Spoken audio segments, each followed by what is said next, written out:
기록적인 폭설이 태백산맥의 험준한 능선을 집어삼키고 있었다.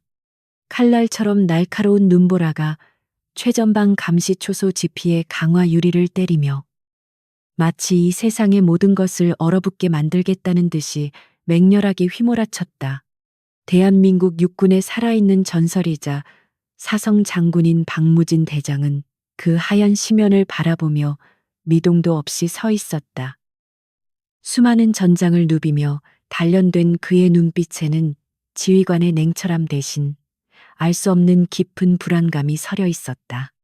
이번 순시는 예정된 일정이 아니었지만 설명할 수 없는 기이한 직감이 그를 이곳 국경의 가장 위태로운 끝자락으로 이끌었다. 박무진 대장의 곁에는 제25사단 산악연대장 최기석 대령이 안절부절 못하며 서 있었다.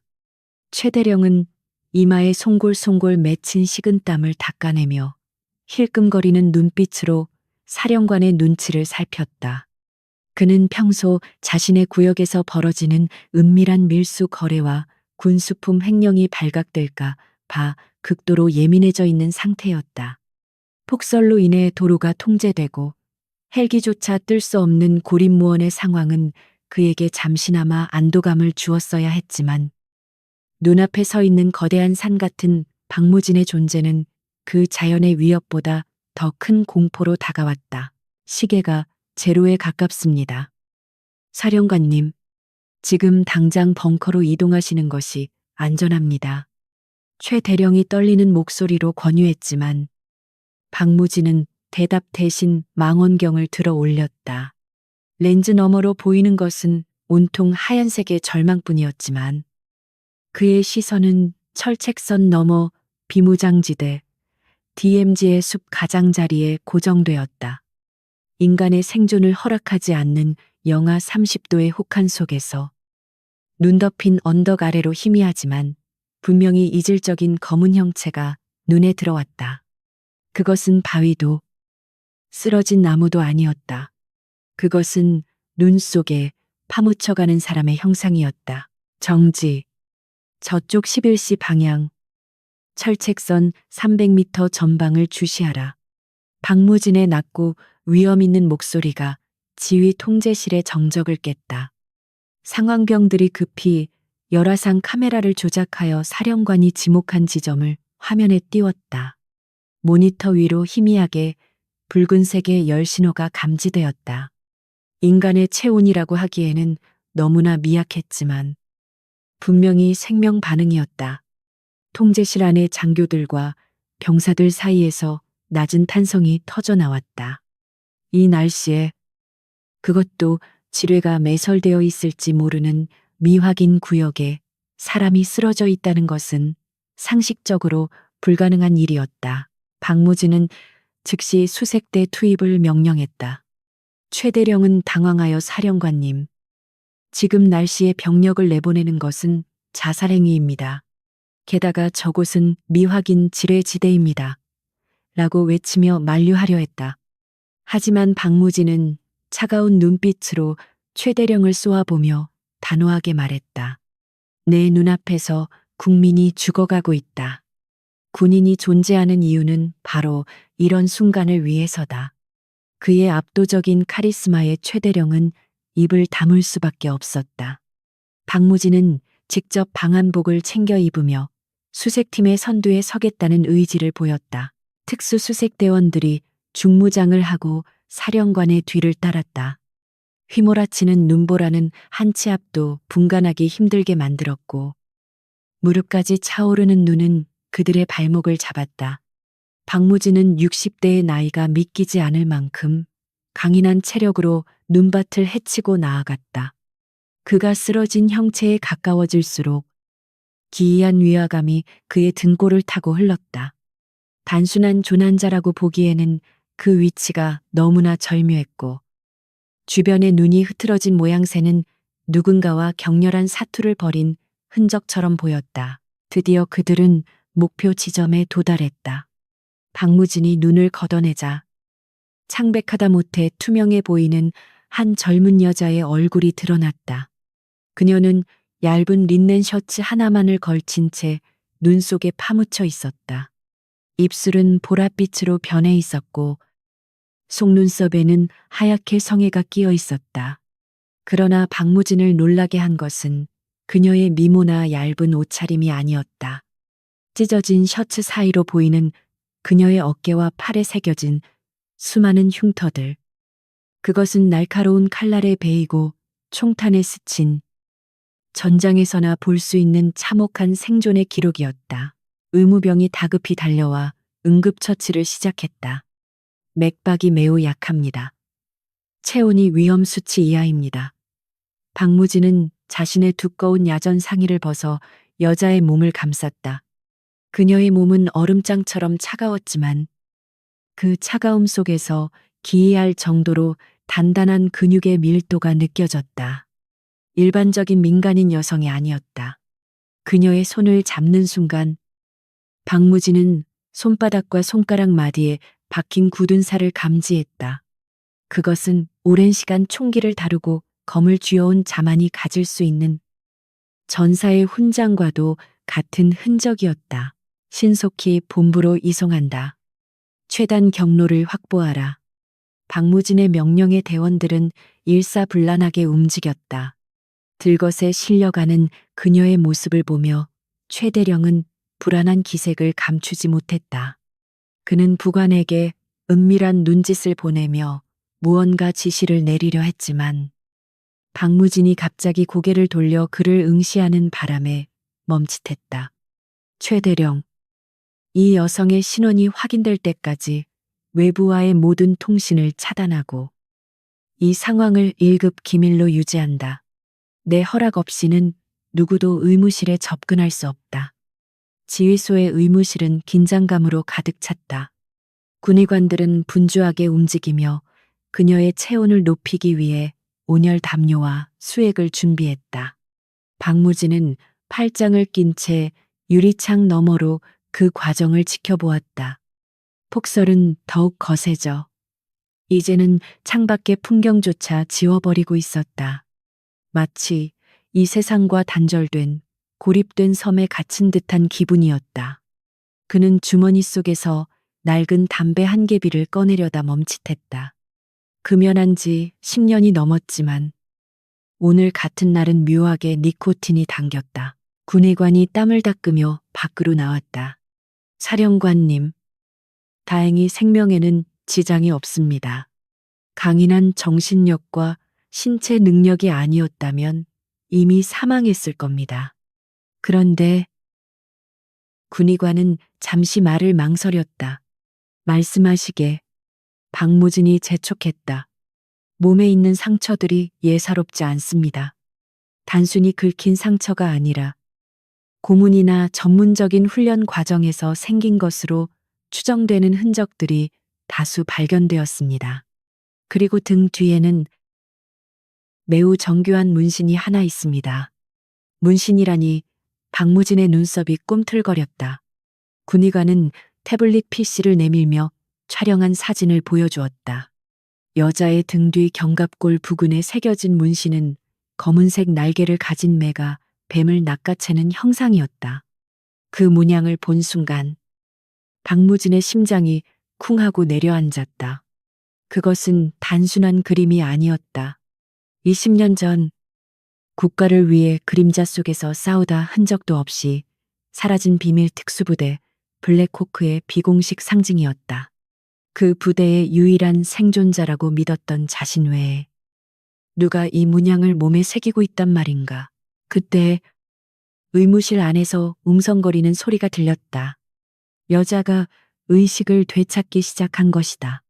박무진은 즉시 의무실 안으로 들어갔다. 침대 위에 누운 그녀는 천천히 눈을 떴다. 초점 없는 흐릿한 눈동자가 서서히 맑아지더니 이내 날카로운 맹수처럼 빛나기 시작했다. 그녀는 낯선 천장과 소독약 냄새, 그리고 자신을 둘러싼 군복 입은 남자들을 경계하며 본능적으로 몸을 일으키려 했다. 그러나 아직 회복되지 않은 근육이 비명을 지르며 그녀를 다시 침대로 주저앉혔다. 진정하시오. 이곳은 대한민국 육군 초소요. 당신은 안전하오. 박무진이 부드럽지만 힘있는 목소리로 말했다. 여자는 고개를 돌려 박무진을 쳐다보았다. 그녀의 시선이 박무진의 계급장인 별 4개에 머물렀다가 이내 그의 얼굴로 옮겨갔다. 그녀의 눈빛에는 두려움이나 경외심 대신 차가운 탐색과 계산이 담겨 있었다. 그녀는 입을 열지 않았다. 마치 침묵 자체가 무기인 것처럼 그녀는 박무진의 존재를 분석하고 있었다. 최대령이 불쑥 끼어들었다. 신원을 밝히시오. 민간인 통제 구역에 어떻게 들어왔나? 혹시 북에서 내려온 간첩 아닌가? 그의 위압적인 태도에 여자의 눈매가 가늘어졌다. 그녀는 최대령을 벌레 보듯 무시하고 다시 박무진을 바라보았다. 그녀의 입술이 아주 미세하게 달싹였다. 저는 구조를 요청하지 않았습니다. 그것이 그녀가 뱉은 첫마디였다. 목소리는 갈라지고 쉰 상태였지만 그 안에 담긴 의지는 강철처럼 단단했다. 박무진은 손을 들어 최대령을 제지했다. 다들 나가 있어라. 내가 직접 신문하겠다. 최대령은 반발하려 했지만 사령관의 서리빨 같은 명령에 억지로 경례를 하고 물러났다. 의무병들과 다른 장교들도 모두 밖으로 나갔다. 방 안에는 오직 박무진과 정체불명의 여자 단둘만이 남았다. 무거운 침묵이 감돌았다. 밖에서 들려오는 바람 소리만이 유일한 소음이었다. 박무진은 의자를 끌어당겨 그녀의 침대 곁에 앉았다. 나는 일군 사령관 박무진 대장이오. 당신의 몸에 있는 상처와 그 문신. 평범한 조난자가 아니라는 것은 알고 있어. 박무진은 전공법을 택했다. 그는 돌려 말하는 성격이 아니었다. 폭설 속에 쓰러져 있던 이유. 그리고 당신이 누구인지 정직하게 말해주길 바라오. 내가 당신을 도울 수 있는 유일한 사람일지도 모르니까. 그는 그녀의 눈을 깊이 응시하며 진심을 전달하려 했다. 여자는 잠시 침묵을 지키다 천천히 손을 움직였다. 그녀의 손은 자신의 목에 걸려있던 낡고 빛바랜 셔츠 안쪽으로 향했다. 박무진은 그녀가 무기를 꺼내는 것인가 싶어 순간 긴장했지만 그녀가 꺼낸 것은 작은 금속 물체였다. 쇠사슬에 매달린 낡은 군번줄. 그녀는 떨리는 손으로 그 군번줄을 풀어서 박무진의 앞 탁자 위에 올려놓았다. 금속이 유리에 부딪히며 맑고 차가운 소리를 냈다. 제 이름은 중요하지 않습니다. 하지만 이 물건의 주인은 장군님이 기억하실 겁니다. 그녀의 목소리에는 깊은 슬픔과 억눌린 분노가 섞여 있었다. 박무진은 떨리는 손으로 군번줄을 집어들었다. 세월의 흔적으로 글씨가 많이 마모되었지만 인식표에 새겨진 군번과 이름은 여전히 읽을 수 있었다. 72더 여링 우조산 에베데 김. 그 순간 박무진의 머릿속이 하얗게 변했다. 숨이 턱 막혀오며 심장이 격렬하게 요동쳤다. 그것은 20년 전 작전명 블리자드 수행 중 실종되어 전사 처리된 그의 둘도 없는 전우이자 의형제 김현수 대위의 인식표였다. 박무진이 평생을 찾아 헤맸지만 시신조차 수습하지 못했던 가슴속에 묻어둔 영웅의 유품이 지금 눈앞에 낯선 여자에 의해 나타난 것이다. 박무진은 충격으로 말을 잇지 못한 채 여자를 바라보았다. 이걸 자네가 어떻게... 현수는 죽었다. 20년 전에. 그의 목소리가 제어할 수 없이 떨렸다. 여자는 고통스러운 듯 눈을 감았다가 다시 떴다. 그녀의 눈가에 물기가 맺혔지만 눈물은 흐르지 않았다. 그분은 지난 20년 동안 단 하루도 장군님을 잊은 적이 없습니다.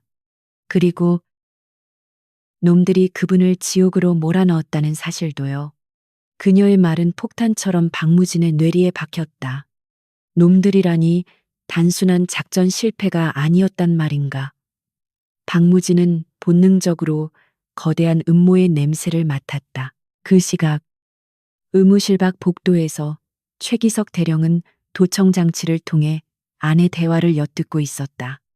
김현수라는 이름이 나오는 순간 그의 얼굴은 사색이 되었다. 과거의 망령이 눈보라를 타고 20년의 세월을 건너와 그의 목을 조여오고 있었다. 그는 공포에 질린 손으로 암호화된 위성 전화를 꺼내 들었다. 코드 레드. 상황이 발생했다. 청소부들을 투입해. 지금 당장. 목표는 둘 다 제거하는 것이다. 흔적도 없이. 그의 눈빛에 살기가 감돌았다. 박무진의 손이 미세하게 떨리고 있었다. 차가운 금속 군번줄이 그의 굳은 살 박힌 손바닥 위에서 무겁게 내려앉았다. 20년이라는 긴 세월 동안 그는 수많은 전장을 누비며 강철 같은 심장을 가진 지휘관으로 거듭났지만 지금 이 순간만큼은 모든 방어 기제가 무너져 내리는 것을 느꼈다. 그것은 단순한 금속 조각이 아니었다. 그것은 그가 지키지 못했던 약속이자 영원히 잃어버렸다고 생각했던 형제의 실체였다. 그는 마른 침을 삼키며 목이 메어오는 것을 애써 참아내야 했다. 눈앞의 현실이 믿기지 않아 호흡조차 가라앉히기 힘들 지경이었다. 인식표의 표면은 수많은 긁힘과 찌그러짐으로 가득 차 있었다. 그것은 단순히 서랍 속에 보관된 유품이 아니라 주인이 겪어온 치열한 삶과 죽음의 경계를 증명하는 훈장과도 같았다. 그드, 김, 희미해진 글자들을 어루만지는 박무진의 눈앞에 20년 전 눈보라 속으로 사라져가던 김현수 대위의 마지막 뒷모습이 환영처럼 스쳐 지나갔다. 반드시 돌아오겠다던 그 약속이 이렇게 차갑고 비정한 형태로 지켜질 줄은 꿈에도 상상하지 못했던 일이었다. 박무진은 고개를 들어 침대 위의 여자를 응시했다. 여자는 박무진의 감정 변화를 하나도 놓치지 않고 관찰하고 있었다. 그녀의 눈빛은 마치 먹잇감을 노리는 맹수처럼 날카로웠지만 그 이면에는 깊은 슬픔과 갈망이 숨겨져 있었다. 그녀는 박무진이 이 군번줄을 보고 어떤 반응을 보일지, 그가 정말 아버지가 지켰던 신의를 기억하고 있는지 시험하고 있는 듯했다. 그녀에게 있어 박무진은 유일한 희망인 동시에 가장 경계해야 할 불확실한 변수였다. 그녀는 천천히 그리고 또렷하게 입을 열어 침묵을 깼다. 아버지는 마지막 순간까지 장군님을 기다리셨습니다. 북쪽의 차가운 수용소 안에서도 그분은 당신이 구하러 올 것이라는 믿음을 버리지 않았습니다. 그녀의 말은 박무진의 가슴을 후벼 파는 비수와도 같았다. 박무진은 신음 같은 탄식을 내뱉었다. 실종이 아니었다. 전사도 아니었다. 그의 가장 친한 친구는 적들의 소나귀에 잡혀 조국이 자신을 구하러 오기만을 기다리며 고통스러운 시간을 견뎌냈던 것이다. 그 사실이 박무진을 견딜 수 없는 죄책감 속으로 몰아넣었다. 나는 그가 죽은 줄로만 알았다. 상부에서는 작전 중 폭발로 인해 시신이 산화되었다고 보고했어. 내 손으로 연결식까지 치렀는데 박무진의 목소리는 갈라져 나왔다. 그는 주먹을 꽉 쥐어 손톱이 살을 파고들 정도였다. 군 수뇌부의 누군가가 보고서를 조작하고 김현수 대위의 존재를 지워버린 것이 분명했다. 이것은 단순한 비극이 아니라 철저하게 계획된 배신이자 은폐였다.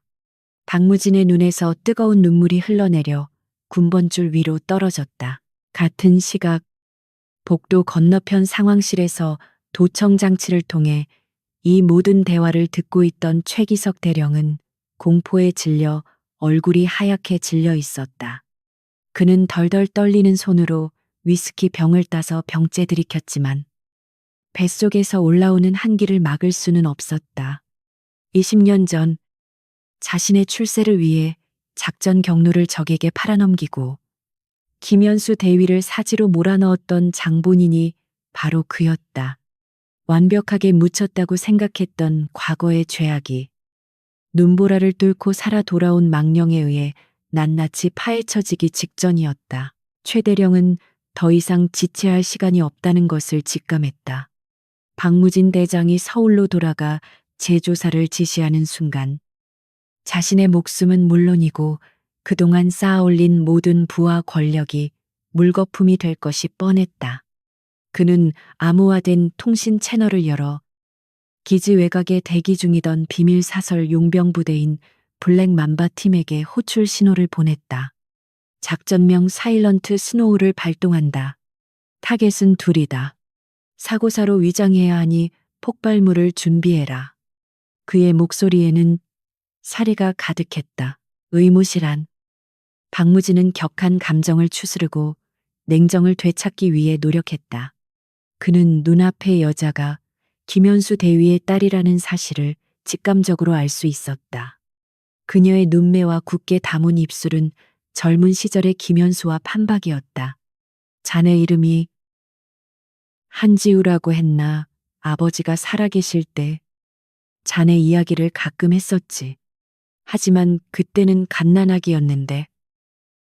박무진은 믿기지 않는다는 듯 고개를 저었다. 그 아기가 자라 지옥 같은 곳에서 살아남아 아버지의 유품을 들고 나타난 것이다. 한지우는 고개를 끄덕였다. 어머니는 제가 5살 때 돌아가셨습니다. 아버지는 저를 데리고 국경 근처로 숨어드셨고 그곳에서 저를 훈련시키셨습니다.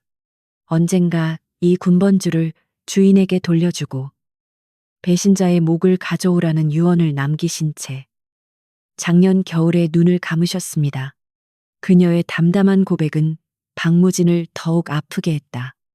평범한 소녀로서의 삶을 송두리째 빼앗기고 복수와 생존을 위한 기계로 키워진 그녀의 운명이 너무나 가혹했기 때문이다. 그때 갑자기 의무실의 전등이 깜빡거리더니 기지 전체의 전력이 차단되었다. 칠흑 같은 어둠이 순식간에 방을 집어삼켰고 웅웅거리던 난방기의 소음도 뚝 끊겼다. 비상등의 붉은 불빛만이 으스스하게 복도를 비추기 시작했다. 박무진은 본능적으로 자리에서 일어나 권총에 손을 얹었다. 단순한 정전이 아니었다. 전장에서 뼈가 굵은 그의 감각이 명백한 위험 신호를 보내고 있었다. 누군가가 의도적으로 전력을 차단한 것이다. 한지우 역시 침대에서 몸을 일으켰다. 그녀의 동작에는 조금의 망설임도 없었다. 부상당한 몸이라고는 믿기지 않을 만큼 민첩하게 움직여 문 옆의 사각지대로 몸을 숨겼다. 그들이 왔어요. 그녀가 낮게 속삭였다. 그녀는 이미 이런 상황에 익숙한 듯했다. 최대령은 우리가 살아나가는 것을 원치 않을 겁니다. 이 폭설은 그에게 완벽한 알리바이를 제공해 주니까요. 그녀의 판단은 냉철하고 정확했다. 박무진은 문을 잠그고 엄폐물 뒤로 몸을 숨겼다. 최대령이 배신자였군. 놈이 현수를 팔아넘긴 쥐새끼였어. 모든 퍼즐 조각이 맞춰지자 분노가 치솟았다. 자신의 부하라고 믿었던 자가 가장 소중한 친구를 죽음으로 몰고 간 원수였다니. 박무진은 이를 갈았다. 걱정 마라.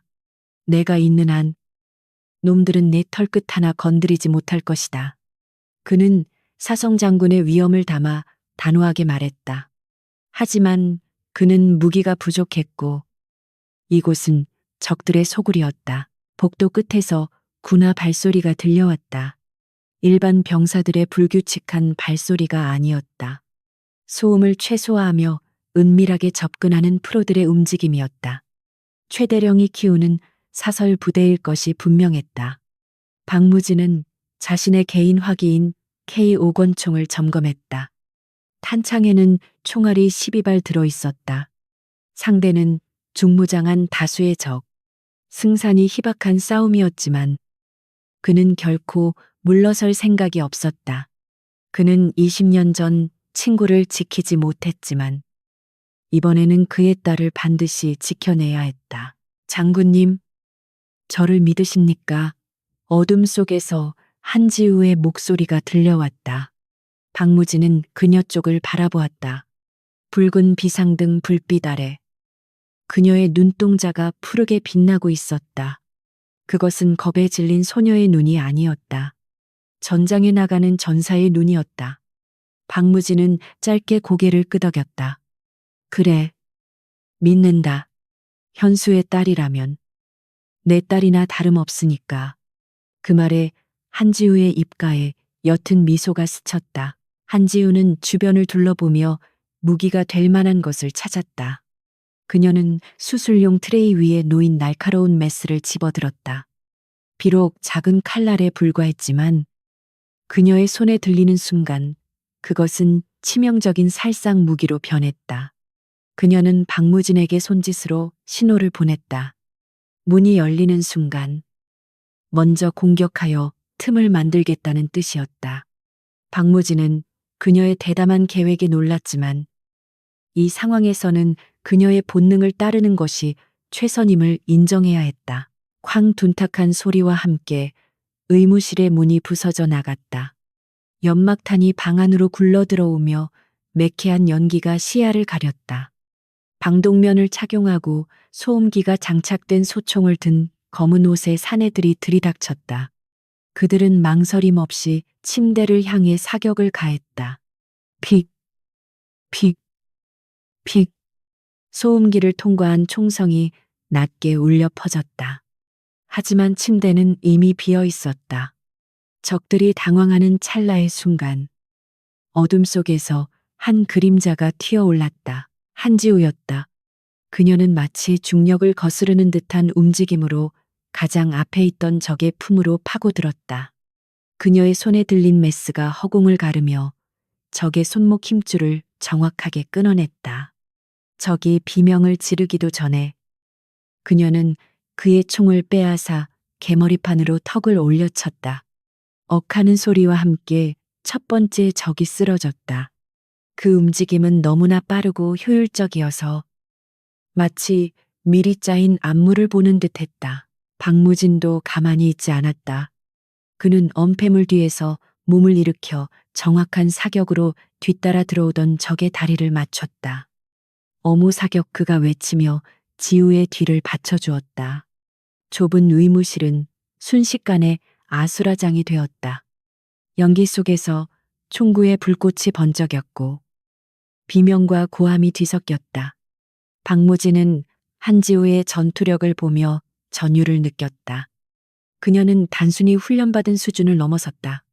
그녀는 인간 병기 그 자체였다. 후문으로 나가야 합니다. 환기구가 지하 터널과 연결되어 있어요. 한지우가 쓰러진 적의 무전기를 챙기며 소리쳤다. 그녀는 이미 이 기지의 구조를 파악하고 있었던 것 같았다. 박무진은 그녀의 뒤를 따라 환기구 덮개를 발로 차서 열었다. 더 많은 적들이 복도로 몰려오고 있었다. 지금 이곳을 벗어나지 못하면 죽음뿐이었다. 두 사람은 좁은 환기구 통로로 몸을 던졌다. 20년의 세월을 뛰어넘은 두 전사의 목숨을 건 탈출이 시작된 것이다. 지하 2층. 거미줄처럼 얽힌 배관과 케이블 사이로 좁은 환기 통로가 이어졌다.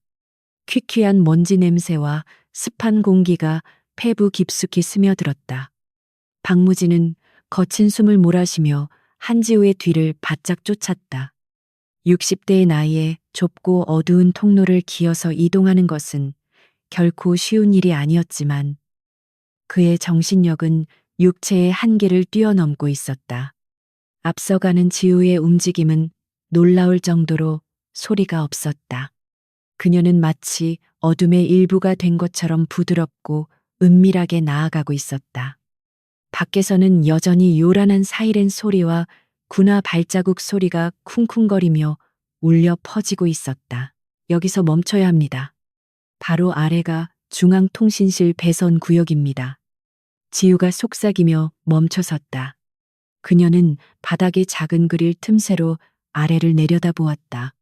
희미한 불빛 사이로 복잡한 전선들이 어지럽게 널려 있는 것이 보였다. 박무진도 그녀 옆으로 다가가 상황을 살폈다. 이곳은 기지의 신경망과도 같은 곳이었다. 만약 외부와의 연락을 재개하려면 이곳을 거쳐야만 했다. 하지만 최대령도 그 사실을 알고 있을 터.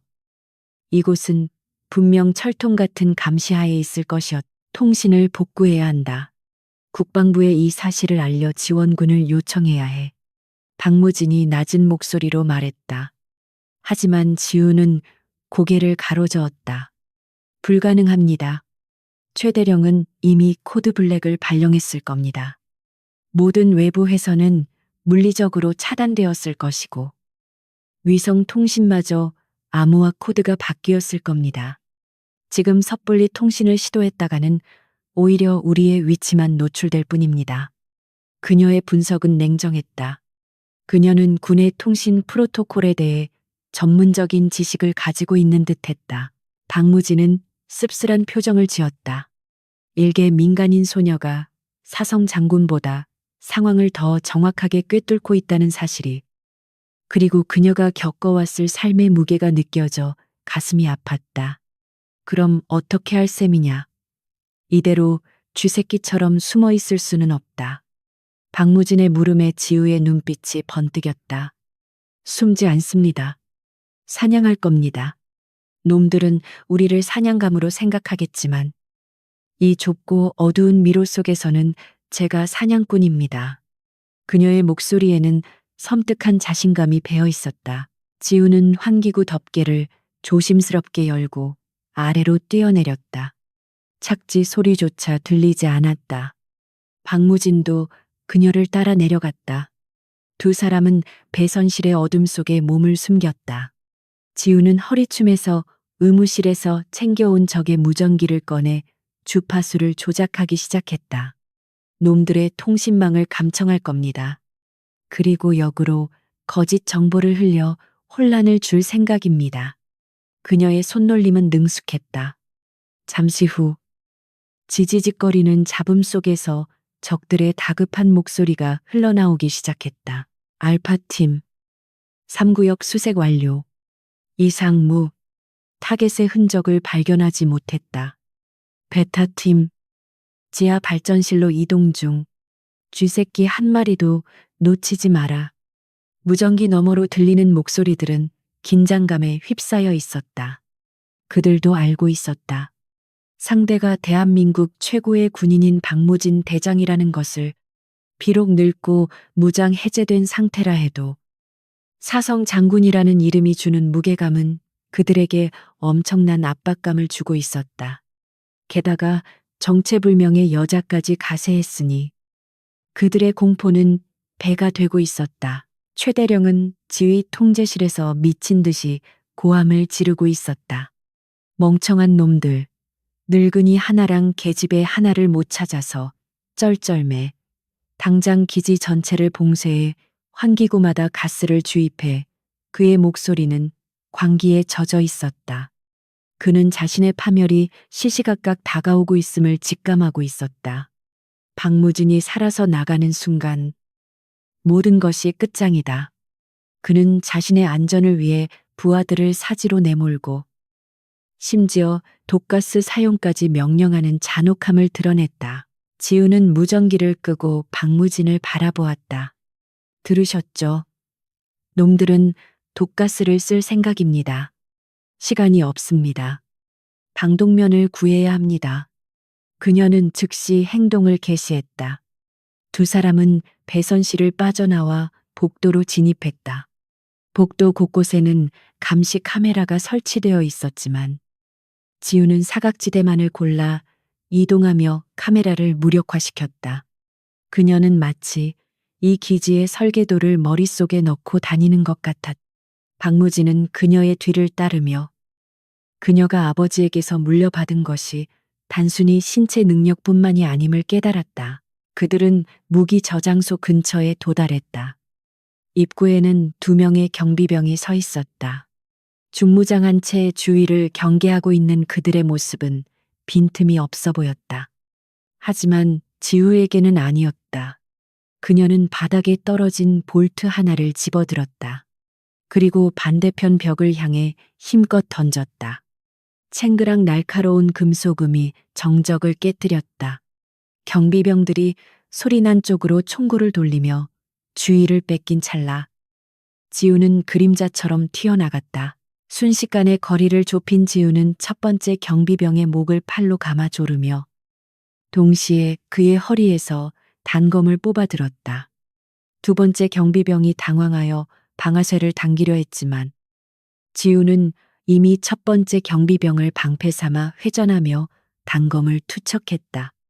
푸 칼날은 정확하게 두 번째 경비병의 목 보호대 틈새를 파고들었다. 억소리와 함께 두 명의 적이 거의 동시에 바닥으로 쓰러졌다. 모든 과정이 3초도 걸리지 않았다. 박무진은 입을 다물지 못했다. 이것은 전투가 아니라 예술에 가까웠다. 지우는 쓰러진 경비병들에게서 소총과 탄창, 그리고 가장 중요한 방독면을 벗겨냈다. 그녀는 박무진에게 방독면과 K 소총을 건넸다. 이제부터는 화력전입니다. 준비되셨습니까? 사령관님, 그녀의 물음에 박무진은 소총을 받아들고 놀이새를 후퇴 고정했다. 착, 찰칵, 익숙한 금속음이 그의 손끝에 전율을 일으켰다. 물론이다. 내 사격 실력은 아직 녹슬지 않았어. 두 사람은 서로를 바라보며 결의에 찬 눈빛을 교환했다. 그때 천장에 설치된 스피커에서 치익하는 소리와 함께 가스가 분사되기 시작했다. 최대령이 정말로 독가스 살포를 실행한 것이다.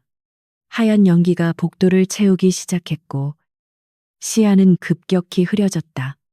두 사람은 신속하게 방독면을 착용했다. 방독면 렌즈 너머로 보이는 세상은 왜곡되고 흐릿했지만 그들의 살이는 더욱 뚜렷해졌다. 가스는 놈들의 시야도 가릴 겁니다. 이 연막을 이용해서 중앙 통제실로 진입합니다. 지우가 수신호로 작전을 지시했다. 그들은 연기 속을 뚫고 전진했다. 가스 때문에 당황한 적들이 우왕좌왕하는 모습이 열화상 조준경에 잡혔다.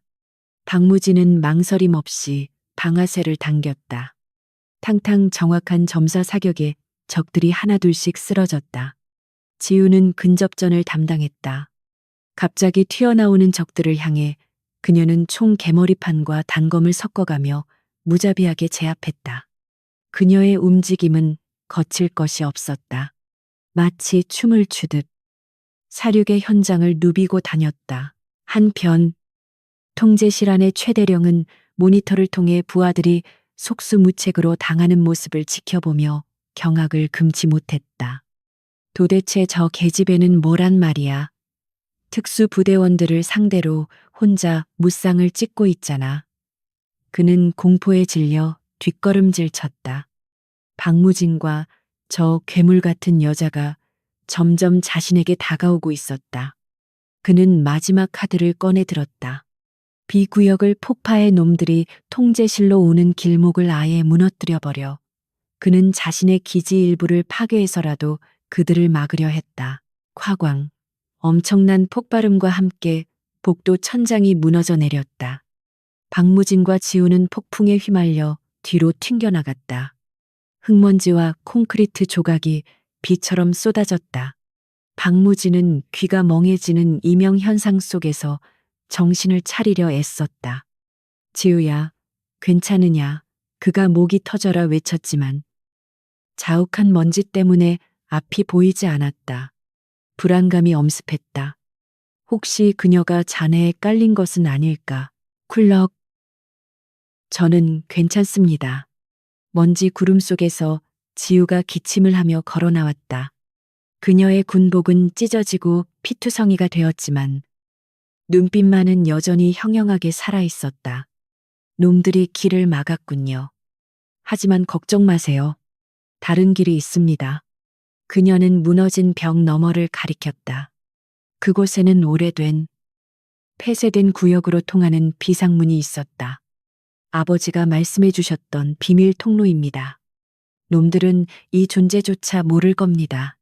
그들은 비상문을 강제로 열고 들어갔다. 그곳은 오랫동안 사람의 발길이 닿지 않은 듯 먼지와 거미줄로 가득했다. 하지만 그 길은 분명히 위쪽으로, 최 대령이 있는 통제실 방향으로 이어져 있었다. 박무진은 지우의 등을 보며 생각했다. 김현수는 죽어서도 자신의 딸을 통해 이 길을 안내하고 있구나. 친구의 안배에 가슴이 뭉클해졌다. 그들은 어둠 속으로 더욱 깊이 들어갔다. 이제 반격의 서막이 올랐다. 최대령은 곧 자신의 오만함에 대한 대가를 치르게 될 것이다. 지우는 앞서가며 통로 곳곳에 설치된 부비 트랩을 능숙하게 해체했다. 그녀는 마치 20년 전에 김현수가 살아 돌아온 듯한 착각을 불러일으킬 정도로 침착하고 대담했다.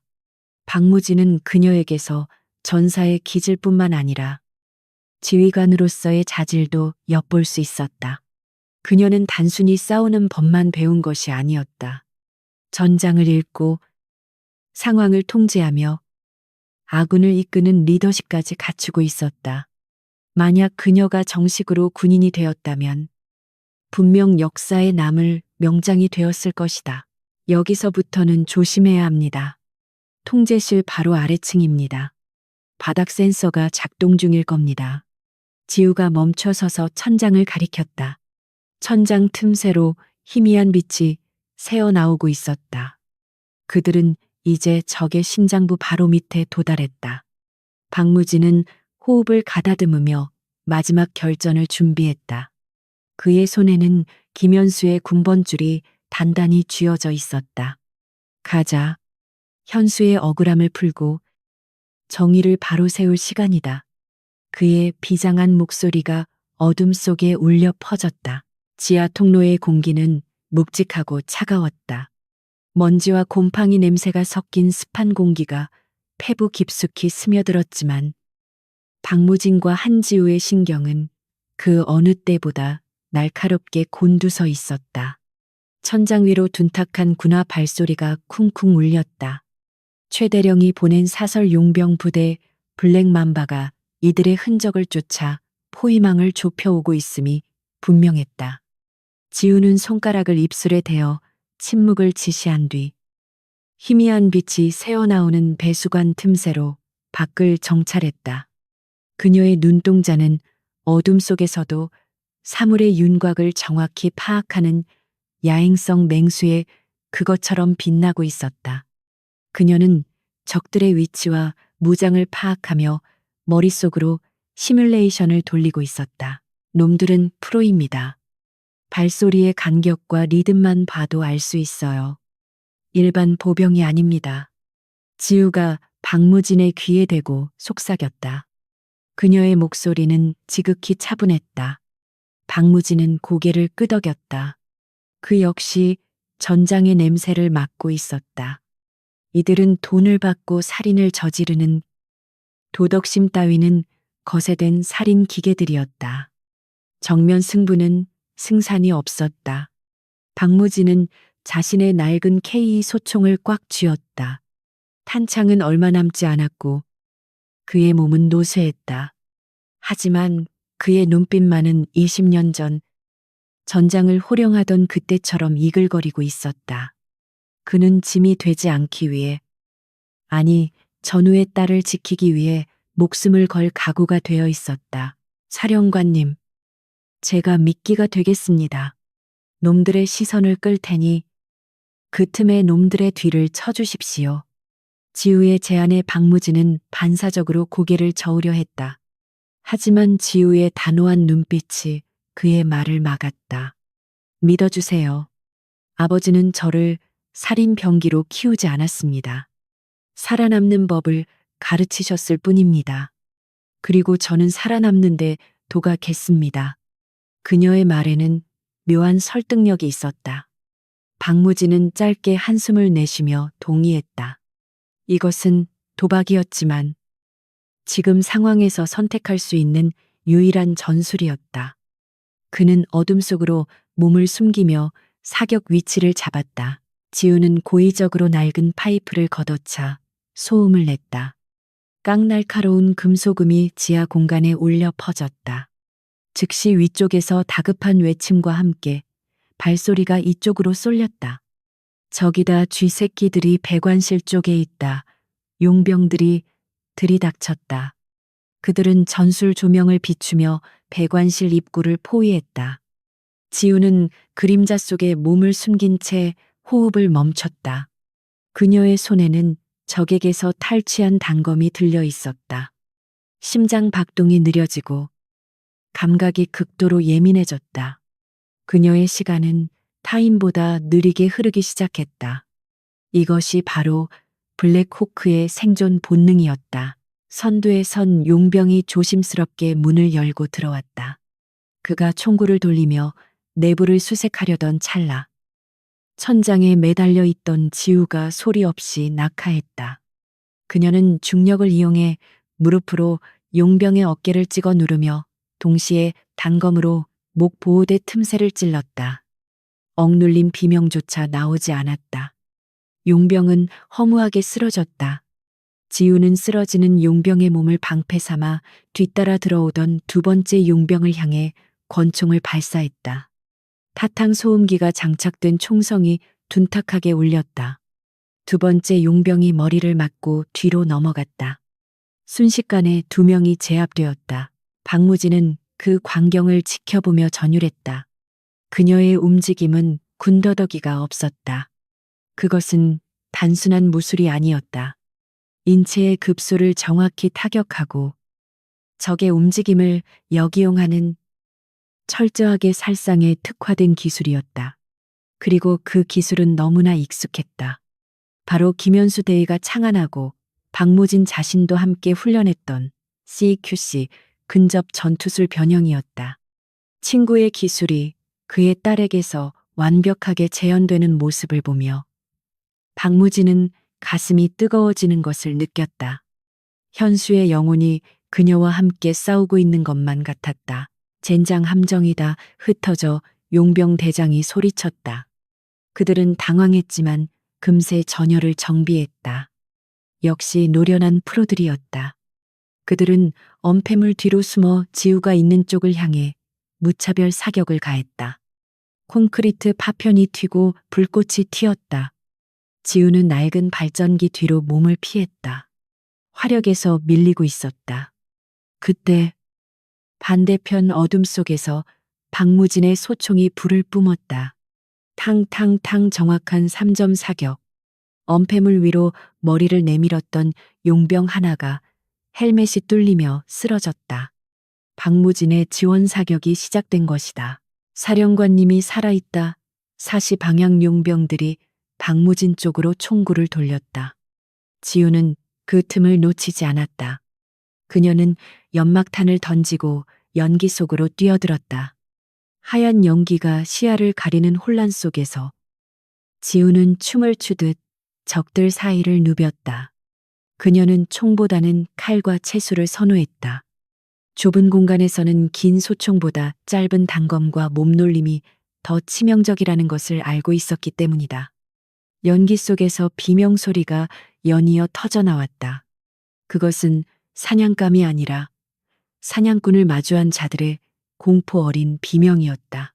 박무진은 지우가 만들어준 틈을 이용해 위치를 계속 바꾸며 저격했다.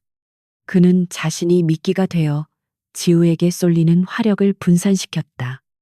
여기로 와라. 이놈들아, 대한민국 육군 대장이 여기 있다. 그의 외침은 용병들을 자극했다.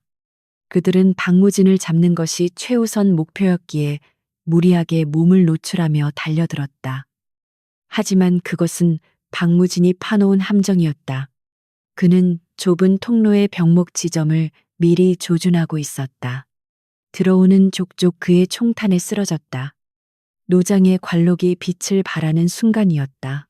지우는 마지막 남은 용병 대장과 대치했다. 대장은 거구의 사내로 육중한 군용 나이프를 들고 있었다. 조그만 계집애가 제법이군. 대장이 비웃으며 칼을 휘둘렀다. 힘과 리치에서 압도적인 차이가 났다. 하지만 지우는 물러서지 않았다. 그녀는 대장의 힘을 역이용했다. 그가 크게 휘두르는 순간 지우는 몸을 낮춰 그의 품으로 파고들었다. 그리고 그의 팔꿈치 관절을 역방향으로 꺾어버렸다. 우두둑 끔찍한 파열음과 함께 대장이 고통에 찬 비명을 질렀다. 지우는 망설임 없이 대장의 무릎을 걷어차 쓰러뜨린 후 그의 목에 칼끝을 겨눴다. 최대령은 어디 있나 그녀의 목소리는 시베리아의 바람보다 차가웠다. 고통에 일그러진 대장은 헐떡이며 대답했다. 중앙, 통제실, 자폭 시퀀스를 준비하고 있다. 그 말에 지우의 눈이 커졌다. 자폭이라니, 최대령은 자신의 비리가 드러나느니 차라리 모든 것을 묻어버릴 작정이었다. 지우는 대장을 기절시키고 박무진에게 돌아갔다. 시간이 없습니다. 놈이 기지를 통째로 날려버릴 생각입니다. 지우의 보고에 박무진의 표정이 굳어졌다. 이 기지 지하에는 과거 냉전 시대에 비축해둔 막대한 양의 고성능 폭약이 저장되어 있었다. 만약 그것이 터진다면 이 산 전체가 무너져 내릴 것이고 인근 마을까지 피해를 입을 수 있었다. 단순히 자신들의 목숨 문제가 아니었다. 박무진은 결단을 내려야 했다. 서둘러야 한다. 최단 거리로 통제실로 간다. 두 사람은 적들의 시체를 뒤져 탄약과 필요한 장비를 보충했다. 지우는 적의 전술 조끼를 챙겨 입으며 부러진 손톱과 찢어진 피부의 고통을 무시했다. 아드레날린이 고통을 마비시키고 있었다. 박무진은 지우의 어깨에 손을 얹었다. 괜찮으냐?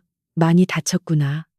그의 걱정스러운 눈빛에 지우는 옅은 미소를 지어 보였다.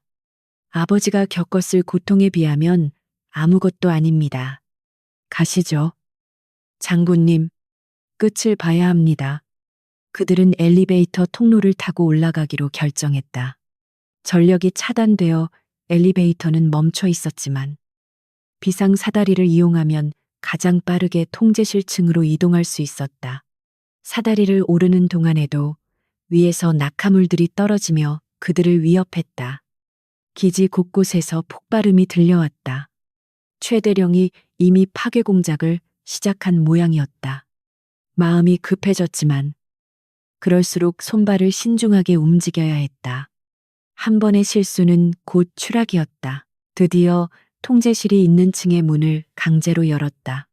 복도는 붉은 비상등으로 물들어 있었고 사이렌 소리가 요란하게 울려 퍼지고 있었다. 침입자, 경고, 자폭 시퀀스 개시. 30분 전 기계적인 안내 방송이 그들의 심장을 조여왔다. 복도 끝. 육중한 강철 문 너머에 최대령이 있었다. 그리고 그곳에는 최대령의 마지막 친위대가 기다리고 있을 것이다. 이제 더 이상의 숨바꼭질은 없었다. 정면 돌파뿐이었다. 박무진은 숨을 고르며 지우를 바라보았다. 지우야, 이 문을 열면 다시는 돌아올 수 없는 강을 건너는 것이다. 후회하지 않겠느냐? 그의 질문은 비장했다. 지우는 군번줄을 꽉 쥐었다. 차가운 금속의 감촉이 그녀에게 용기를 주었다. 저는 이 순간만을 위해 살아왔습니다. 후회는 놈들이 하게 될 겁니다. 그녀의 대답은 확고했다. 박무진은 고개를 끄덕이며 소총의 장전 손잡이를 당겼다. 좋아. 내가 선두에 선다. 너는 내 뒤를 봐라. 박무진이 앞으로 나서려 하자 지우가 그를 막아섰다. 아닙니다. 이번에는 같이 들어갑니다. 우리는 파트너니까요. 그녀의 말에 박무진은 뭉클함을 느꼈다. 20년 전 김현수와 함께 적진으로 돌격하던 그날의 기억이 오버랩되었다. 그래, 그들은 파트너였다. 나이와 성별을 초월한 피와 화약 냄새로 맺어진 전우였다. 두 사람은 하나, 둘, 새 신호와 함께 통제실 문을 향해 쇄도했다. 지우가 문에 부착한 소형 폭약이 터지며 육중한 문이 안쪽으로 찌그러졌다. 자욱한 연기와 함께 그들은 통제실 내부로 뛰어들었다. 안에서는 수십 명의 총구가 그들을 기다리고 있었다. 빗발치는 총탄 속에서 박무진과 한지우는 흩어지며 응사했다. 최후의 전투가 시작된 것이다. 이것은 단순한 생존 싸움이 아니었다. 명예와 정의, 그리고 20년 묵은 원한을 갚기 위한 성전이었다. 최기석 대령은 방탄유리로 보호된 지휘석에 앉아 그 모습을 지켜보고 있었다. 그의 눈은 광기로 번들거리고 있었다. 죽여, 모조리 죽여버려. 어차피 다 같이 죽을 거야. 그는 자폭 타이머의 버튼에 손을 얹고 있었다. 그의 손가락이 떨리고 있었다. 박무진은 적들을 쓰러뜨리며 최대령과 눈이 마주쳤다. 배신자의 눈동자에는 공포와 탐욕, 그리고 절망이 뒤섞여 있었다. 박무진은 이를 악물고 방아쇠를 당겼다. 반드시 저 손을 멈춰야만 했다. 통제실 입구에서의 교전은 예상보다 훨씬 치열했다. 최기석 대령의 친위대는 단순히 돈으로 고용된 용병 수준을 넘어서는 광신도적인 저항을 보여주었다. 쏟아지는 탄환이 콘크리트 벽을 가루로 만들었고 자욱한 화약 연기가 복도를 가득 채웠다. 박무진과 한지우는 엄폐물 뒤에 몸을 숨긴 채 거친 숨을 몰아쉬었다. 정면 돌파는 자살행위나 다름없었다. 놈들은 중기관총까지 설치해놓고 입구를 철통같이 방어하고 있었다. 박무진은 탄창을 확인하며 혀를 찼다. 이대로는 안 된다. 놈들의 화력이 너무 강해. 우회로를 찾아야 한다. 그의 판단은 냉철했다. 무모한 돌격보다는 전략적인 후퇴가 필요한 시점이었다. 지우는 고개를 끄덕이며 주변을 빠르게 스캔했다. 그녀의 시선이 복도 한 구석에 있는 서버 냉각실이라고 적힌 철제문에 머물렀다. 이 기지의 메인 서버를 시키기 위한 대형 배관들이 지나가는 곳이었다. 저쪽입니다. 냉각 통로를 이용하면 통제실 바닥 밑으로 접근할 수 있을 겁니다. 지우가 소리치며 연막탄을 던졌다. 치익하는 소리와 함께 회색 연기가 피어오르자 두 사람은 빗발치는 총알을 피해 냉각실 문을 박차고 들어갔다. 육중한 철문이 닫히며 외부의 소음이 차단되자 웅웅거리는 기계음만이 그들의 귓가를 울렸다. 냉각실 내부는 미로처럼 얽힌 거대한 파이프들과 케이블들로 가득 차 있었다. 붉은색 비상 조명만이 으스스하게 돌아가며 기괴한 그림자를 만들어냈다. 이곳은 마치 거대한 괴물의 뱃속과도 같았다. 두 사람은 파이프 사이에 몸을 숨기고 잠시 휴식을 취했다. 박무진은 지우의 팔에서 흐르는 피를 지혈하며 물었다. 상처가 깊다. 괜찮겠나? 지우는 고통을 참아내며 고개를 저었다. 이 정도는 익숙합니다. 아버지는 뼈가 부러진 상태에서도 10K매를 행군하도록 훈련시키셨으니까요. 그녀의 목소리는 담담했지만 그 이면에는 상상조차 할 수 없는 고통의 시간들이 녹아 있었다. 박무진은 지우의 눈을 깊이 들여다보았다. 현수가, 자네 아버지가 도대체 어떤 삶을 살았는지 이제는 말해줄 수 있겠나? 이제는 진실을 마주해야 할 시간이었다. 지우는 잠시 망설이다가 입을 열었다. 아버지는 포로로 잡힌 후 북쪽의 비밀 수용소에서 짐승만도 못한 취급을 받으셨습니다. 하지만 그분은 결코 조국을 배신하지 않았습니다. 오히려 그곳에서 정보를 수집하고 탈출 기회를 노리셨죠. 아버지를 버티게 한 것은 오직 하나. 당신이 자신을 버리지 않았다는 믿음, 그리고 배신자에 대한 복수심이었습니다. 배신자라니. 최대령이 확실한가? 박무진의 목소리가 떨렸다. 지우는 품속에서 낡은 수첩 하나를 꺼냈다. 그것은 김현수 대위가 수용소에서 목숨을 걸고 기록한 일기이자 증거물이었다. 여기에 모든 것이 적혀 있습니다. 최기석은 당시 작전 장교로서 도박빚을 갚기 위해 우리 팀의 이동 경로를 적에게 팔아넘겼습니다. 아버지는 탈출 과정에서 우연히 적의 통신을 감청하여 그 사실을 알게 되셨죠. 그날 이후 아버지는 오직 이 증거를 장군님께 전달하기 위해 살아남으셨습니다. 수첩을 받아든 박무진의 손이 분노로 하얗게 질렸다. 수첩에 빼곡한 글씨들은 김현수의 피눈물이었다. 친구가 지옥에서 고통받는 동안 배신자는 승승장구하여 자신의 부하로 떵떵거리고 살았다는 사실이 박무진을 미치게 만들었다. 그는 끓어오르는 분노를 억누르며 수첩을 가슴 주머니에 넣었다. 내 목숨을 걸고 맹세하마. 현수의 명예를 되찾고 최기석 그놈을 반드시 심판대에 세우겠다. 그의 눈빛은 더 이상 방어적인 지휘관의 것이 아니었다. 복수를 다짐한 전사의 눈빛이었다. 하지만 지금은 감정이 앞서선 안 됩니다. 놈은 통제실을 요새로 만들고 자폭 장치를 가동했습니다. 지우가 냉정하게 상황을 상기시켰다. 우리는 유령이 되어야 합니다. 정면 승부가 아니라 어둠을 이용해 놈들을 하나씩 제거하고 통제실 내부를 혼란에 빠뜨려야 합니다. 지우는 파이프라인을 가리켰다. 이 냉각 파이프의 밸브를 터뜨리면 고압의 증기가 발생합니다. 통제실 바닥으로 증기를 올려보내 시야를 가리고 열감지 센서를 무력화시킬 수 있습니다. 박무진은 지우의 계획에 감탄했다. 그녀는 단순히 싸움만 잘하는 것이 아니라 주변 환경을 완벽하게 이용할 줄 아는 전략가였다. 좋아. 내가 밸브를 조작하마. 너는 환기구를 통해 진입로를 확보해라. 두 사람은 역할을 분담했다. 박무진은 거대한 밸브 휠을 잡고 힘껏 돌리기 시작했다. 녹슬고 뻑뻑한 밸브였지만 그의 분노가 담긴 괴력 앞에서는 버티지 못했다. 쉬잉 날카로운 소리와 함께 뜨거운 증기가 파이프 틈새로 뿜어져 나오기 시작했다. 통제실 바로 아래층은 순식간에 하얀 증기로 가득 찼다. 위층 통제실 바닥의 그레이팅 틈새로 증기가 솟구쳐 오르자 최대령의 부하들은 당황하여 소리를 질렀다. 뭐야, 불이 난 건가?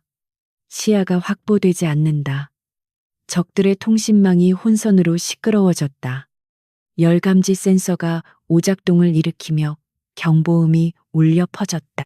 지우는 이 혼란을 틈타 환기구 덮개를 열고 통제실 내부로 침투했다. 그녀는 연기 속의 유령처럼 소리 없이 움직이며 가장자리에 위치한 적들을 하나둘씩 제압해 나갔다. 박무진 또한 증기 속에 몸을 숨긴 채 다른 쪽 입구로 진입했다. 그는 시야가 제한된 적들이 허공에 대고 총을 쏘는 것을 보았다. 그는 냉철하게 적의 위치를 파악하고 소음기가 달린 권총으로 정확하게 헤드샷을 날렸다. 퍽, 퍽. 쓰러지는 소리조차 증기 배출음에 묻혔다. 적들은 자신들을 공격하는 것이 누구인지, 어디에 있는지조차 파악하지 못한 채 공포에 질려 무너져 내렸다. 그것은 일방적인 학살이 아니라 정교하게 계산된 처형이었다. 어둠과 증기 속에서 지우와 박무진은 완벽한 호흡을 보여주었다. 서로 말하지 않아도 상대의 위치와 의도를 파악하고 엄호했다. 20년 전 블랙호크 팀의 팀워크가 시공간을 초월하여 재현되고 있었다. 최대령의 친위대는 수적 우세에도 불구하고 보이지 않는 공포에 질려 전열이 붕괴되기 시작했다. 귀신이다 놈들은 귀신이야. 공포에 질린 병사 하나가 무기를 버리고 도망치려다 지우의 발차기에 맞아 나뒹굴었다. 이제 남은 것은 중앙 지휘석에 있는 최대령뿐이었다. 방탄유리 너머로 부하들이 쓰러져가는 모습을 지켜보던 최대령은 이성을 잃고 권총을 꺼내 들었다. 이 쥐새끼 같은 놈들 다 같이 죽자. 그는 자폭 장치의 타이머를 5분으로 단축시켰다. 붉은색 카운트다운 숫자가 빠르게 줄어들기 시작했다. 4분 59초, 58초. 시간이 없었다. 박무진과 지우는 동시에 방탄유리를 향해 돌진했다. 최후의 결전이 코앞에 다가왔다. 이 지옥 같은 밤을 끝내기 위한 마지막 일격이 필요했다. 붉은색 LED 숫자가 4분 30초를 가리키며 빠르게 줄어들고 있었다. 통제실 내부는 마치 시한폭탄의 뇌관 위에 앉아있는 듯한 숨막히는 긴장감으로 가득 찼다.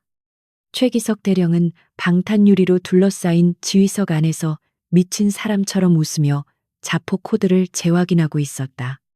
그는 자신의 파멸을 받아들이기보다 모든 증거와 증인을 이 눈 덮인 산속에 영원히 묻어버리는 길을 택한 것이다. 박무진과 한지우는 깨진 콘크리트 잔해 뒤에서 서로의 눈을 바라보았다.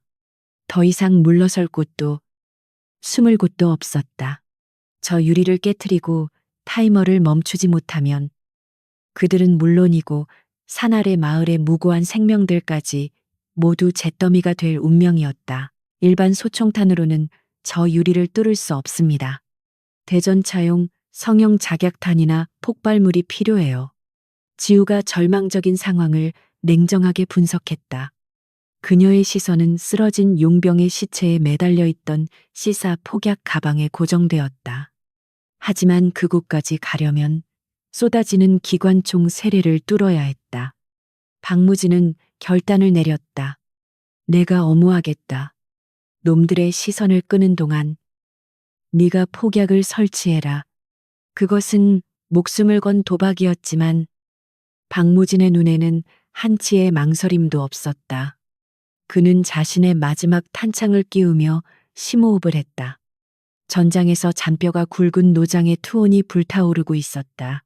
박무진이 괴성을 지르며 엄폐물 밖으로 몸을 던졌다. 여길 봐라. 대한민국 육군 대장 박무진이다. 그의 돌발 행동에 당황한 친위대원들의 총구가 일제히 그를 향했다. 빗발치는 총탄이 그의 발밑과 주변을 타격했다. 박무진은 필사적으로 구르며 응사했다. 그의 어깨와 허벅지를 스치는 탄환의 고통이 전해졌지만 그는 멈추지 않고 적들의 시선을 붙잡아 두었다. 그 찰나의 순간 지우는 바닥을 미끄러지듯 이동하여 시사 가방을 낚아챘다. 그녀는 표범처럼 빠르게 방탄유리 벽면으로 접근하여 폭약을 부착하고 신관을 작동시켰다. 엎드려요. 지우의 비명 같은 외침과 함께 거대한 폭발음이 고막을 찢었다. 쾅 두꺼운 방탄유리가 견디지 못하고 산산조각 나며 파편이 사방으로 비산했다. 폭발의 충격파가 통제실을 휩쓸었고 안에 있던 최대령은 비틀거리며 바닥으로 나뒹굴었다. 연기가 거치기도 전에 박무진은 깨진 유리벽을 넘어 지휘 통제 구역으로 진입했다. 그의 군복은 피와 먼지로 엉망이었지만 그에게서 뿜어져 나오는 기세는 그 어떤 무기보다 날카롭고 압도적이었다. 그는 총을 겨누고 있는 살아남은 오퍼레이터들을 향해 서리빨 같은 목소리로 외쳤다. 동작 그만. 너희들은 지금 국가 반역죄를 저지르고 있는 것이다. 내 명령 없이 손가락 하나라도 까딱하는 놈은 즉결 처분하겠다. 사성 장군의 호령은 통제실을 얼어붙게 만들었다. 오퍼레이터들은 당황하며 서로의 눈치를 살폈다. 그들은 최대령의 사병이 아니라 단지 명령에 복종했을 뿐인 군인들이었다. 박무진의 등장과 폭로된 최대령의 광기는 그들의 충성심을 흔들기에 충분했다. 그때 바닥에서 일어난 최대령이 피를 흘리며 소리쳤다. 쏘란 말이야. 저 늙은이를 쏘지 않으면 너희들 다 군법회의에 넘겨버릴 거야. 하지만 아무도 움직이지 않았다. 박무진은 품속에서 김현수 대위의 피 묻은 수첩을 꺼내 높이 들었다. 이것이 증거다. 20년 전 너희들의 선배들을 적에게 팔아넘기고 혼자 살아남은 자가 바로 저 최기석이다. 너희는 전우를 배신한 쓰레기를 지키기 위해 군인이 된 것인가? 박무진의 일갈에 병사들은 총구를 내리기 시작했다. 진실의 무게는 총알보다 무거웠다. 고립된 최대령은 공포와 분노로 얼굴이 일그러졌다. 그는 이제 더 이상 지휘관이 아니라 궁지에 몰린 쥐새끼에 불과했다. 안 돼. 이렇게 끝낼 순 없어. 이성을 잃은 최대령은 품에서 숨겨둔 권총을 꺼내 박무진을 향해 발사하려 했다. 하지만 그보다 더 빠른 그림자가 있었다. 한지우였다. 그녀는 폭발의 잔해를 밟고 도약하여 최대령의 손목을 걷어찼다. 권총이 허공으로 날아가고 지우는 그대로 최대령을 덮쳤다. 두 사람은 엉겨붙어 바닥을 뒹굴었다. 최대령은 살기 위해 발버둥 쳤지만 평생을 복수 하나만을 위해 단련해온 지우의 힘과 기술을 당해낼 수는 없었다. 지우는 최대령의 팔을 꺾어 제압하고 그의 목에 부러진 유리 조각을 겨눴다. 타이머는 이제 30초를 남겨두고 있었다. 비켜라, 코드를 입력해야 한다. 박무진이 다급하게 콘솔 앞으로 달려갔다. 하지만 시스템은 최대령의 생체 인식이 없으면 접근이 불가능하도록 잠겨 있었다. 소용없어. 하하, 같이 죽는 거야. 최대령이 짓눌린 채 광소했다. 박무진은 당황하지 않고 자신의 군번줄을 인식기에 꽂아 넣었다. 그리고 비상 마스터 코드를 입력했다. 나는 일군 사령관이다. 내 권한은 예하 부대장의 권한을 상회한다. 시스템 강제 종료. 그의 손가락이 엔터키를 때렸다. 타이머가 03에서 멈췄다. 붉은색 숫자가 깜빡이다가 이내 꺼지고 시스템 정상화라는 녹색 메시지가 모니터에 떠올랐다. 통제실 안에 안도의 한숨이 터져 나왔다. 죽음의 문턱까지 갔던 병사들은 다리에 힘이 풀려 주저앉았다. 박무진도 거칠게 숨을 몰아쉬며 콘솔을 짚었다. 끝났다. 드디어 이 긴 악몽을 멈춰 세운 것이다. 그는 천천히 고개를 돌려 바닥에 제압당해 있는 최기석과 그를 누르고 있는 한지우를 바라보았다. 이제 마지막 심판만이 남아 있었다. 지우의 손에 들린 날카로운 유리 조각이 최기석의 경동맥을 누르고 있었다. 조금만 힘을 주면 그대로 놈의 목숨을 끊을 수 있었다. 최기석은 공포에 질려 눈동자가 흔들리고 있었다. 죽여. 차라리 죽여라. 그가 쉰 목소리로 중얼거렸다. 지우의 손이 부들부들 떨렸다. 20년 동안 꿈꿔왔던 순간이었다. 아버지의 원수. 자신의 인생을 송두리째 망가뜨린 악마가 바로 소나귀에 있었다. 지금 그를 죽인다고 해서 누구도 그녀를 비난하지 않을 것이다. 분노가 머리끝까지 치솟았다. 지우야. 박무진의 낮고 부드러운 목소리가 그녀를 불렀다. 그놈은 죽음으로 도망치려 하는 것이다. 죽여서 편하게 해주지 마라. 살아서 자신이 저지른 짓에 대해 뼈저리게 후회하고 만천하에 그 추악한 죄가 드러나게 해야 한다. 그것이 현수가 네 아버지가 진정으로 원하는 복수다. 박무진의 말은 지우의 이성을 붙잡았다. 그녀는 아버지의 유언을 떠올렸다. 군번줄을 돌려주고 배신자의 목을 가져오라. 하지만 그 목은 물리적인 목숨이 아니라 그의 명예와 지위를 뜻하는 것이었으리라. 지우는 고통스러운 신음과 함께 유리 조각을 바닥에 내던졌다. 쨍그랑 맑은 파열음이 그녀의 결단을 알렸다. 그녀는 최기석의 얼굴을 주먹으로 힘껏 내리쳤다. 이건 우리 아버지를 대신해서 주는 선물이다. 최기석은 비명과 함께 기절했다. 지우는 비틀거리며 일어섰다. 그녀의 눈에서 참았던 눈물이 왈칵 쏟아졌다. 박무진이 다가와 그녀를 조용히 안아주었다. 잘했다. 정말 잘했어. 네가 아버지를 뛰어넘었다. 피 묻은 군복을 입은 두 전사는 서로를 의지하며 서 있었다. 그때 먹구름이 거친 밤하늘에서 헬기 소리가 들려오기 시작했다. 두두두두. 국방부 직할 헌병대와 구조 헬기가 도착한 것이다. 통제실에 깨진 유리벽 너머로 서치라이트 불빛이 쏟아져 들어왔다. 눈부신 빛이 그들을 비췄다. 그것은 지옥 같았던 밤이 지나고 진실이 밝혀지는 새벽이 오고 있음을 알리는 서광이었다. 폭설은 멈췄고 산 아래 세상은 다시 평온을 되찾을 준비를 하고 있었다.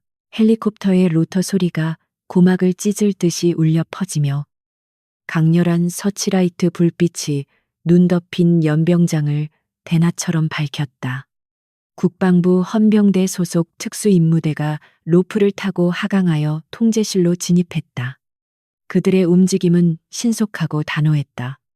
박무진 대장이 제시한 증거와 그의 절대적인 권위 앞에서 최기석 대령의 잔존 세력들은 저항할 의지를 완전히 상실한 채 무장 해제되었다.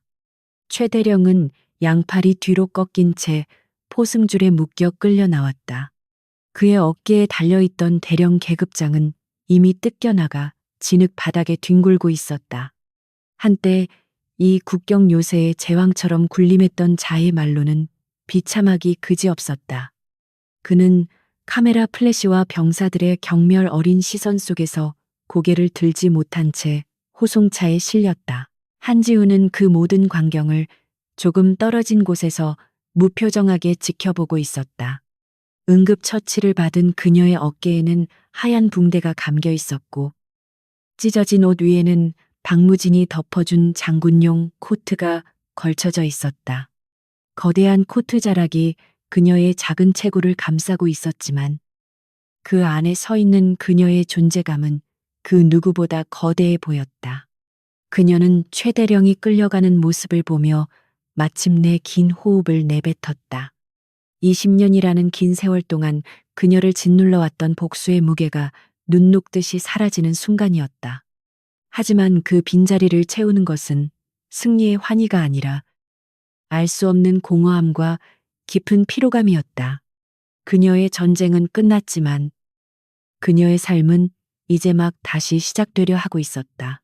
일주일 후 수도방위 사령부 대회의실에서는 대한민국 국군 역사상 유례없는 특별 브리핑이 열렸다. 박무진 대장은 단상에 올라 20년 전 블리자드 작전의 진실과 김현수 대위의 억울한 죽음, 그리고 최기석의 반역 행위를 낱낱이 공개했다. 그가 증거물로 제시한 김현수의 피 묻은 수첩과 암호 해독 문서는 장내를 충격의 도가니로 몰아넣었다. 기자들의 카메라 셔터 소리가 빗발쳤고 생중계되는 화면을 통해 전 국민이 그날의 진실을 목격했다. 박무진은 떨리는 목소리로 선언했다. 국가는 김현수 대위를 버렸지만 그는 마지막 순간까지 군인의 명예를 지켰습니다. 이제 국가가 그에게 답할 차례입니다. 국방부는 즉시 김현수 대위의 신원을 복권하고 그에게 태극 무공훈장을 추서했다. 또한 그의 유해를 찾기 위한 남북 공동 발굴단을 제의하겠다고 발표했다. 최기석과 연루된 부패한 장교들은 줄줄이 구속되었고 군 내부의 대대적인 정화 작업이 시작되었다. 세상은 뒤늦게나마 영웅을 기억하고 추모했다. 하지만 정작 그 영웅의 딸인 한지우는 그 소란스러운 영광의 자리에 없었다.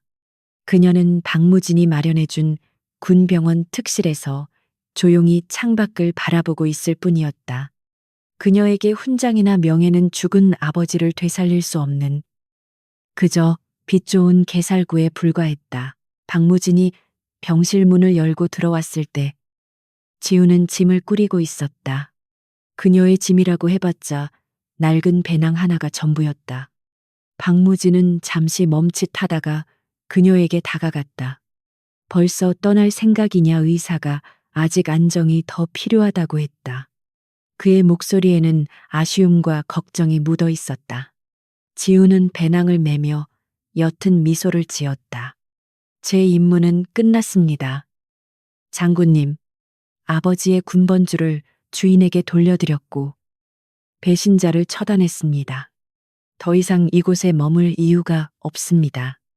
그녀의 태도는 단호했다. 그녀는 야생화와 같아서 제도권이라는 화분 속에서는 살 수 없는 존재였다. 지우야, 내 능력은 국방에 큰 힘이 될 것이다. 박무진은 조심스럽게 제안했다. 내가 자네를 특채 장교로 추천할 수 있다. 네가 원한다면 아버지의 뒤를 이어 훌륭한 군인이 될 수 있도록 내 모든 지원을 아끼지 않으마. 그것이 현수가 바라는 길일 수도 있다. 박무진은 진심으로 그녀를 아꼈다. 그녀에게서 친구의 모습을 보았고 또한 그녀가 가진 비범한 재능이 썩는 것을 안타까워했다. 무엇보다 그는 이제 갓 찾은 조카를 험한 세상에 다시 혼자 내보내기가 두려웠다. 하지만 지우는 고개를 가로저었다. 아버지는 제가 군인이 되기를 원치 않으셨습니다. 그분은 제가 평범하게 살기를 바라셨죠. 비록 훈련을 시키셨지만 그것은 오직 생존을 위해서였습니다. 지우는 잠시 말을 멈추고 박무진의 눈을 똑바로 응시했다. 그리고 저는 명령에 따라 움직이는 것이 맞지 않습니다. 누군가를 지키기 위해 싸우는 것은 한 번으로 족합니다. 이제는 저 자신을 위해 제가 가고 싶은 길을 가보고 싶습니다. 그녀의 눈빛은 자유를 갈망하는 매처럼 빛나고 있었다. 박무진은 더 이상 그녀를 잡을 수 없음을 깨달았다. 그는 씁쓸한 미소를 지으며 고개를 끄덕였다. 그래. 네 뜻이 그렇다면 존중하마. 하지만 이것 하나만은 약속해 다오. 박무진은 품에서 작은 명함을 꺼내 그녀에게 건넸다. 그곳에는 그의 개인 직통 번호가 적혀 있었다. 언제든 무슨 일이 생기면 나에게 연락해라. 네가 어디에 있든 무엇을 하든 나는 네 뒤에 있을 것이다. 현수는 같지만 이제 내가 네 아버지 노릇을 하게 해다오. 지우는 명함을 받아들고 잠시 침묵했다. 그녀의 눈가가 촉촉해졌다. 평생을 고독하게 싸워왔던 그녀에게 가족이라는 울타리가 생긴 것이다. 감사합니다. 삼촌. 그녀가 처음으로 그를 장군님이 아닌 삼촌이라 불렀다. 그 한마디에 박무진의 가슴이 뭉클해졌다. 그는 투박한 손으로 지우의 머리를 쓰다듬어 주었다. 거친 전장의 상처로 얼룩진 두 사람의 마음이 비로소 따뜻하게 치유되는 순간이었다. 병원 문을 나서는 지우의 발걸음은 가벼웠다. 밖에는 며칠간 계속되던 폭설이 그치고 맑고 투명한 겨울 햇살이 쏟아지고 있었다. 눈 덮인 도시는 눈부시게 반짝였다. 그녀는 숨을 크게 들이마셨다. 차가운 공기가 폐 속으로 들어왔지만 더 이상 시리게 느껴지지 않았다. 그녀는 주머니 속에 있는 낡은 군번줄을 만지작거렸다. 아니, 군번줄은 없었다. 그녀는 그것을 박무진에게 맡기고 나왔다. 그것은 과거의 유물이었고 이제 그녀는 미래를 향해 걸어가야 했기 때문이다. 박무진은 병실 창가에 서서 멀어지는 지우의 뒷모습을 하염없이 바라보았다. 그녀는 인파 속으로 섞여 들어가며 점차 작아졌다. 하지만 그의 눈에는 그녀가 그 누구보다 크고 선명하게 보였다. 현수야, 보고 있느냐? 내 딸은 정말 훌륭하게 자랐다. 걱정 마라. 내가 지켜보마. 그는 허공을 향해 조용히 뇌까렸다. 그의 가슴 속에 묻어두었던 20년의 부채감이 비로소 사라지고 그 자리에 새로운 희망과 책임감이 자리 잡았다. 지우는 버스 터미널로 향했다. 어디로 갈지는 아직 정하지 않았다. 바다가 보고 싶기도 했고 남쪽의 따뜻한 섬으로 가고 싶기도 했다. 중요한 것은 목적지가 아니라 그녀가 자신의 의지로 선택할 수 있다는 사실 그 자체였다. 그녀는 매표소 앞에 서서 잠시 고민하다가 가장 빨리 출발하는 버스표를 샀다. 부산행. 그녀는 표를 받아들고 피고 섰다. 낯선 도시, 낯선 사람들 틈에서 그녀는 비로소 한지우라는 이름으로 살아갈 것이다. 버스에 올라타 자리에 앉은 지우는 창밖을 내다보았다. 버스가 출발하며 풍경이 뒤로 밀려나기 시작했다. 그녀는 창문에 비친 자신의 얼굴을 보았다. 예전의 도끼 어린 눈빛은 사라지고 편안하고 부드러운 눈매가 그곳에 있었다. 문득 눈 덮인 산속에서 박무진과 함께 싸웠던 그 치열했던 밤이 꿈처럼 느껴졌다. 하지만 그녀의 손바닥에 남아있는 굳은 살과 흉터들은 그것이 현실이었음을 증명하고 있었다. 그 상처들은 사라지지 않겠지만 이제는 아픈 기억이 아니라 자랑스러운 훈장이 될 것이다. 버스 라디오에서 잔잔한 음악이 흘러나오고 있었다. 지우는 의자에 몸을 기대고 눈을 감았다. 피로가 몰려왔지만 그것은 기분 좋은 나른함이었다. 이제 그녀는 편안하게 잠들 수 있을 것이다. 악몽도 추격자도 없는 깊고 평화로운 잠을. 버스는 고속도로를 타고 힘차게 달렸다. 끝없이 펼쳐진 도로 위로 새로운 태양이 떠오르고 있었다. 그것은 그녀의 새로운 인생을 축복하는 서막과도 같았다. 폭풍은 지나갔고 이제는 따뜻한 봄이 올 차례였다. 1년 후 서울의 한 작은 갤러리, 기억의 파편이라는 주제로 열린 신인 작가 전시회에 수많은 인파가 몰렸다. 전시된 그림들은 강렬하고 독창적인 화풍으로 평단의 주목을 받고 있었다. 특히 눈보라치는 설원을 배경으로 낡은 군번줄 하나가 놓여있는 그림은 보는 이들의 마음을 깊게 울렸다. 그림 앞에는 중후한 신사가 한참 동안 서 있었다. 말끔한 정장을 입은 그는 이제는 전역하여 민간인이 된 박무진 전 대장이었다. 그는 그림을 바라보다가 흐뭇한 미소를 지으며 옆에 서 있는 큐레이터에게 물었다. 이 작가는 지금 어디 있습니까? 꼭 한번 만나보고 싶군요. 큐레이터가 웃으며 대답했다. 아, 한 작가님 말씀이신가요? 지금 잠시 여행을 떠나셨습니다. 영감을 얻기 위해 히말라야로 트레킹을 가셨다고 하더군요. 워낙 자유로운 영혼이라 한 곳에 오래 머물지 못하시거든요. 박무진은 소리내어 웃었다. 그렇군요. 히말라야라. 그 아이답습니다.